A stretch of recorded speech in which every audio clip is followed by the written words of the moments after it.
What a beautiful day to go for a ride. You know, the great thing about retirement is when you come up to a nice day like this, you can just decide to go for a ride. But retirement comes with some surprises.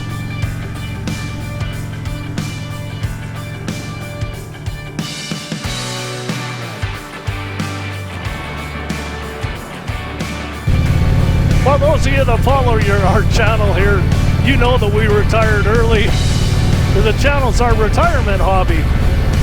We've been traveling the world trying to find a place to snowbird or retire to. But early retirement was actually early retirement for us.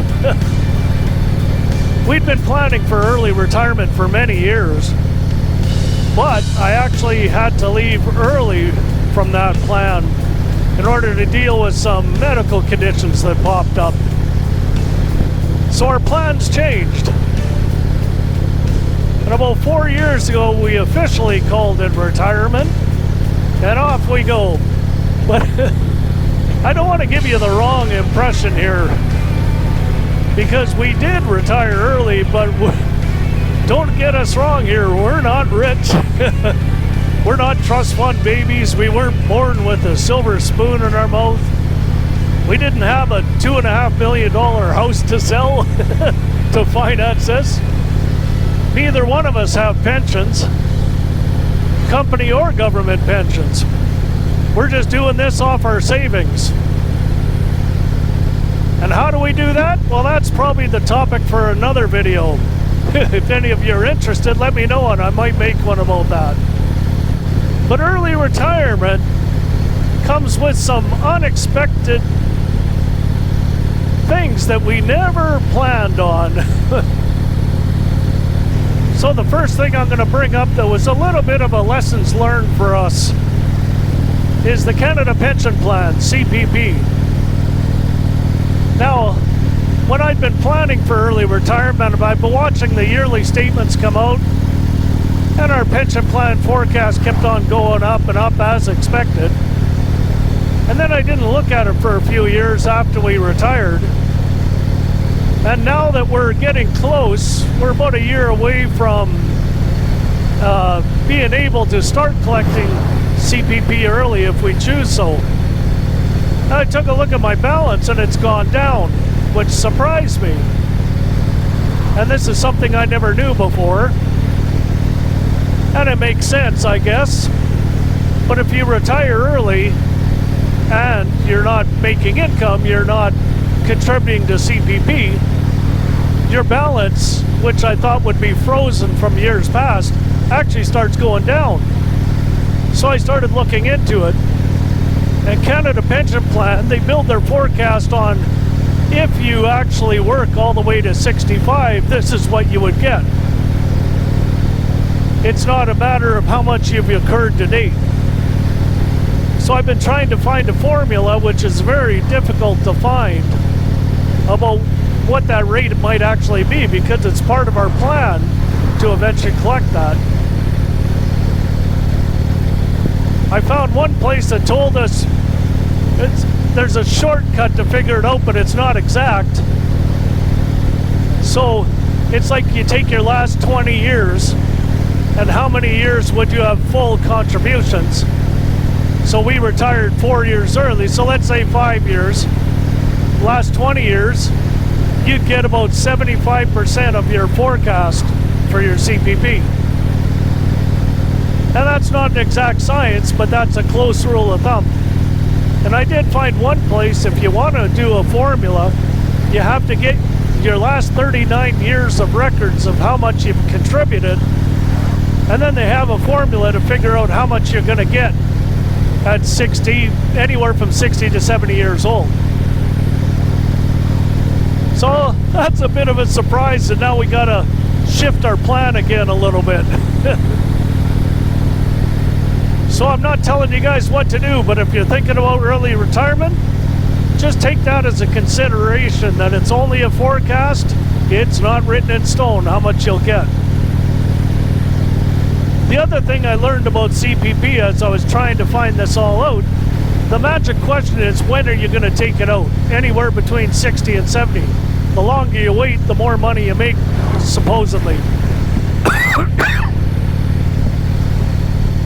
But one thing I did find out, if you do not apply for withdrawing Canada Pension Plan, and all of a sudden you pass away for whatever reason, nobody else can collect your Canada Pension Plan.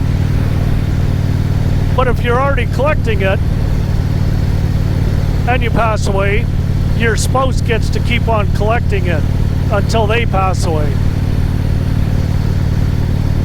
So that's one thing to consider if you're thinking about when you're going to apply for CPP. The second thing that comes up as a bit of a surprise, and it's been a surprise for everybody lately, is once you retire, you're on a fixed income. And all of a sudden, hyperinflation like we recently saw in the last 2 years, that can really affect your plan. Surprise! And, you know, if you're working and you get into hyperinflation, well, you ask for a raise or you work more or do something like that. But what do you do once you're on a fixed income? So what we did, we learned from another people, it's recommended once you go into early retirement, do not hold a debt. Don't hold the mortgage, don't have any debts whatsoever. And that helps you manage price increases or inflation or surprise costs. But could you imagine being on a fixed income and interest rates go up quickly like they did, and you're still holding a debt? So what we did before we retired is we really took a long, hard look at anything we had, and is it worth carrying a debt for?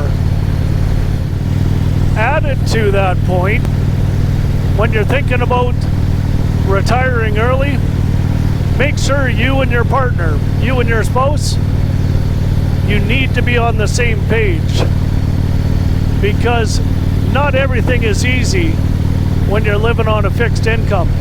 You got to live off a budget. It's not just a free-for-all spending.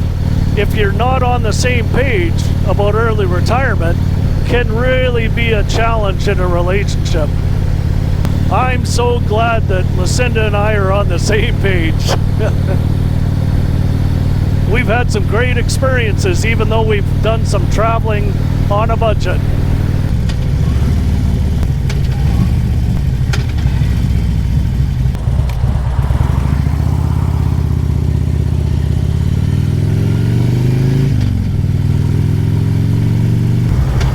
Welcome to Hope, BC.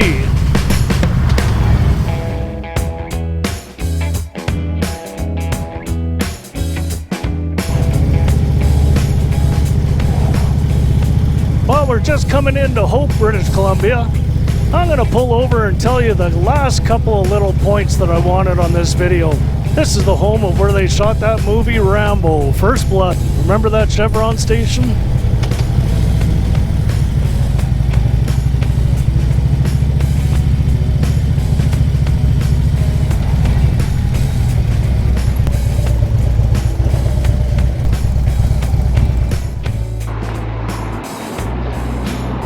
So one thing that I found in early retirement is you can't go from 100 miles an hour to 0 overnight.